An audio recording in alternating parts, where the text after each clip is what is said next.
Eu quero contar uma experiência particular, porque eu disse para vocês que a gente é provado, que Deus dá e Deus pode tirar, e que o dever de todo ser humano é amar a Deus sobre todas as coisas. Deus me chamou, Deus me deu uma esposa, eu entrei para o ministério, meus irmãos, numa época em que os pastores metodistas livres ganhavam muito mal. Meu sogro era pastor metodista livre, tinha 11 filhos, e eu via a situação difícil que eles passavam. Ele não tinha casa. A maior parte dos pastores que foram de tempo integral não tiveram condições de comprar uma casa. Quando eu tinha 21 anos de idade, era recém-casado, eu recebi o chamado para o ministério, ia fazer 4 anos de teologia, e fiz, estudando à noite.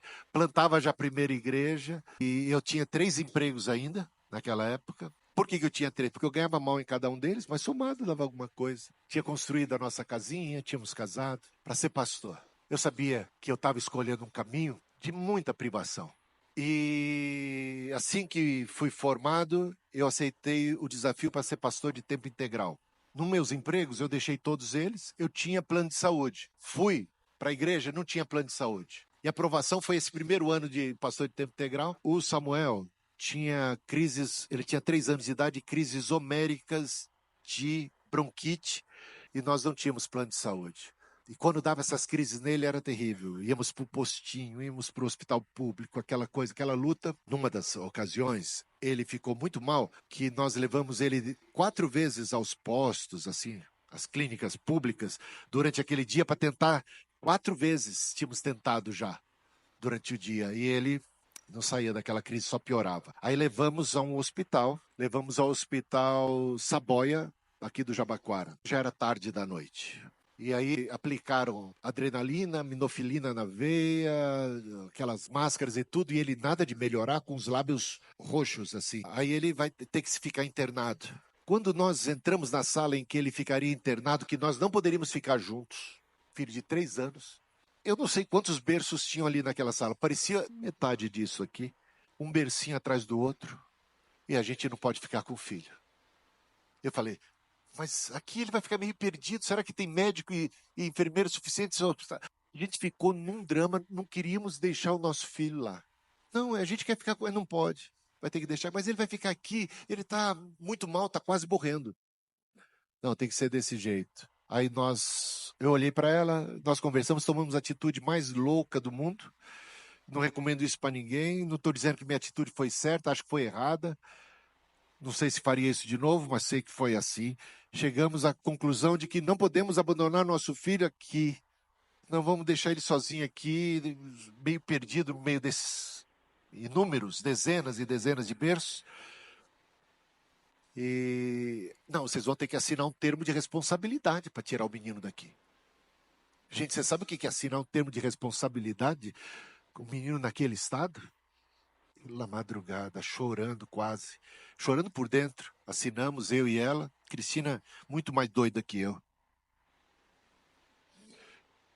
Entramos no carro e fomos para casa.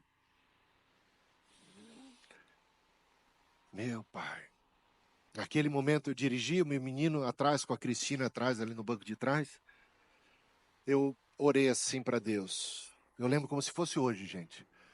Orei assim. Eu chorava por dentro. Eu quase que clamava por dentro.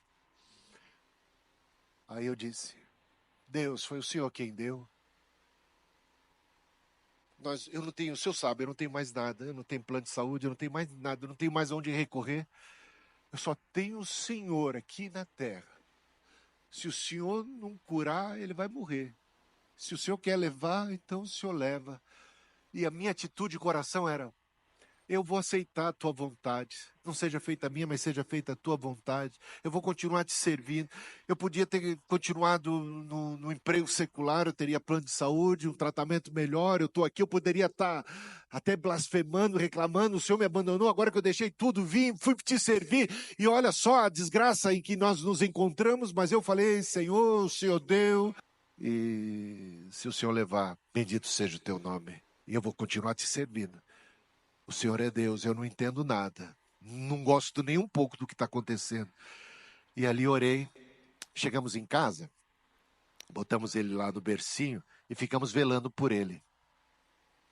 A noite toda. Ele dormiu no carro, chegou em casa dormindo.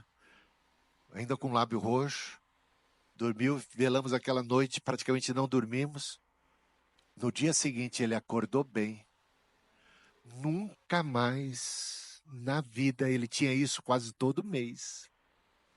Vocês não sabem o que era depois dos 3 empregos, chegar em casa quase meia-noite e a Cristina dizer assim: o menino está ruim, você tem que levar ele para o hospital. Isso a gente fazia com muita frequência. Nunca mais ele teve uma crise. Eu sei que Deus é bom. Eu sei que Deus é fiel. Mas eu sei também que Deus exige de nós fidelidade, lealdade. Cuidado para não ter uma fé fumaça. Uma fé que se esvai diante das provações.